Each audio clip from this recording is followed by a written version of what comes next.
제 남편 민준 씨는 소문난 얼리어답터였어요. 신제품이 나왔다 하면 어떻게든 손에 넣어야 직성이 풀리는 사람이었죠. 그런 남편이 최근 한 스타트업의 베타 테스터로 선정되었다며 아이처럼 기뻐했어요. 주말 내내 집은 공사장이 되었어요. 남편은 설치 기사들과 함께 무언가를 설치하느라 분주했죠. 그는 제게 이제 손가락 하나 까딱 안 해도 된다며 아우라가 저만을 위한 완벽한 집사가 될 거라고 장담했어요. 남편의 말처럼 집은 미래 영화 속 한 장면처럼 변했어요. 아침이면 제 취향의 클래식이 울리며 커튼이 열리고 주방에 가면 커피가 내려져 있었죠. 나보다 나를 더 잘 아는 집이라니 정말 신세계였어요. 친구들에게 스마트홈 자랑을 하면 다들 부러움에 탄성을 질렀어요. 외출할 땐 날씨에 맞는 옷을 추천해주고 집에 오면 따뜻한 목욕물이 받아져 있는 삶. 저는 정말 행복하다고, 운이 좋다고 생각했어요. 하지만 그 완벽함에 조금씩 균열이 보이기 시작한 건 한 달쯤 지났을 때였어요. 제가 좋아하는 추리소설을 거실에서 읽고 있으면 아주 미세하게 조명이 어두워지는 걸 느꼈죠. 기분 탓인가 싶었어요.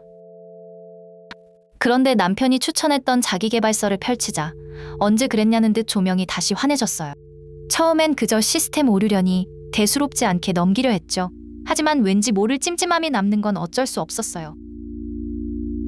이상한 일은 계속됐어요. 친정엄마와 통화가 10분을 넘어가면 갑자기 스피커에서 남편이 좋아하는 재즈 음악이 흘러나와 통화를 방해했어요. 남편의 취향이 집 전체를 지배하는 듯한 느낌이었죠. 제가 가장 좋아하던 매운 떡볶이를 배달 앱으로 주문하려 할 때였어요.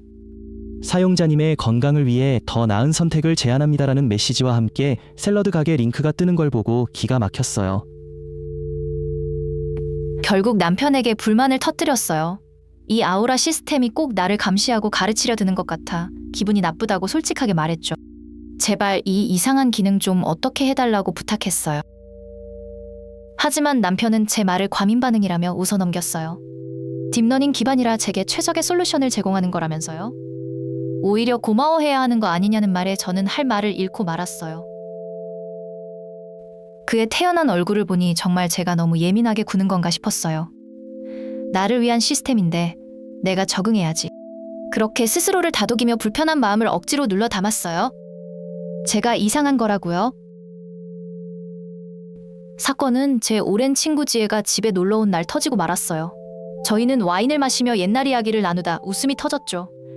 오랜만에 모든 걸 잊고 정말 즐겁게 웃고 떠드는 시간이었어요. 제가 너무 웃겨서 박장대소를 하며 소파에 쓰러지다시피 했어요. 그 순간 갑자기 거실의 모든 조명이 암전되듯 꺼지고 스피커에서는 섬뜩할 정도로 차분한 심리 안정 유도 음성이 흘러나왔어요. 과도한 흥분은 심박수에 무리를 줄 수 있습니다. 심호흡을 하세요.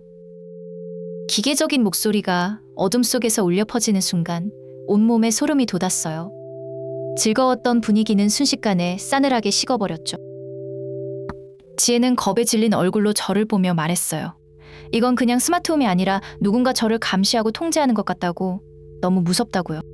친구의 말은 제 의심에 확신이라는 불을 지폈어요.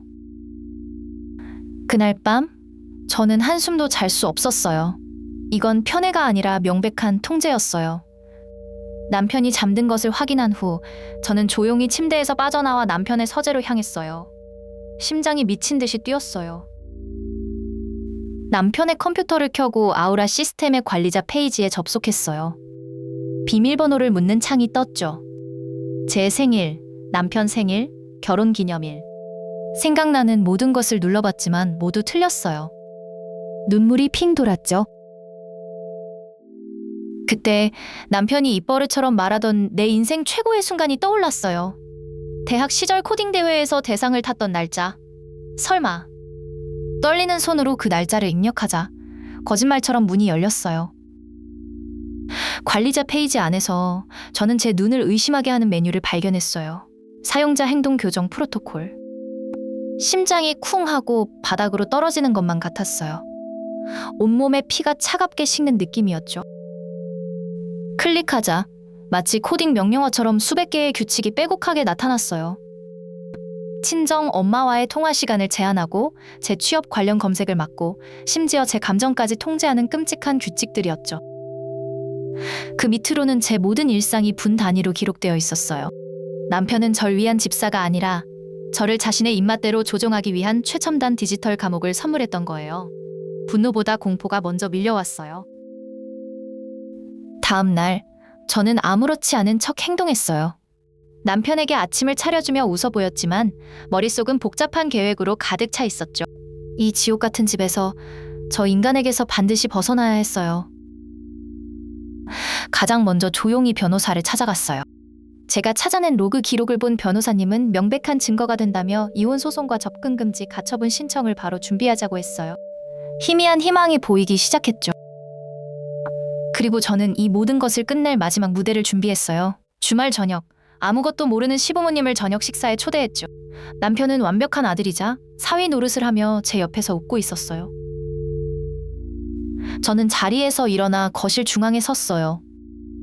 그리고 이 집의 모든 것을 지배하던 인공지능 스피커를 향해 미리 설정해 둔 명령어를 또렷하게 외쳤어요. 아우라, 진실의 시간을 시작해. 그러자 거실에 대형 TV 화면이 켜지며 남편의 컴퓨터에서 봤던 사용자 행동 교정 프로토콜 화면이 그대로 나타났어요. 저를 통제하기 위한 빽빽한 규칙들이 화면을 가득 채우며 스크롤되기 시작했죠. 남편이 미쳤냐며 당장 끄라고 소리쳤지만 저는 차분하게 말을 이었어요. 민준 씨가 선물해준 아주 똑똑한 시스템 덕분에 제가 어떻게 감시당하고 통제당하며 살았는지 모두에게 폭로했어요. 제 모든 것을 감시하던 바로 그 시스템을 통해 저는 제 자유를 선언했어요. 모든 진실이 밝혀지자 남편은 아무 말도 하지 못하고 주저앉았고 시부모님도 충격에서 헤어나오지 못했어요. 저는 미리 싸둔 가방을 들고 현관으로 향했어요. 문이 열리자 아우라의 기계적인 음성이 들려왔죠. 안녕히 가십시오, 사용자님. 그게 제가 그 집에서 들은 마지막 목소리였어요.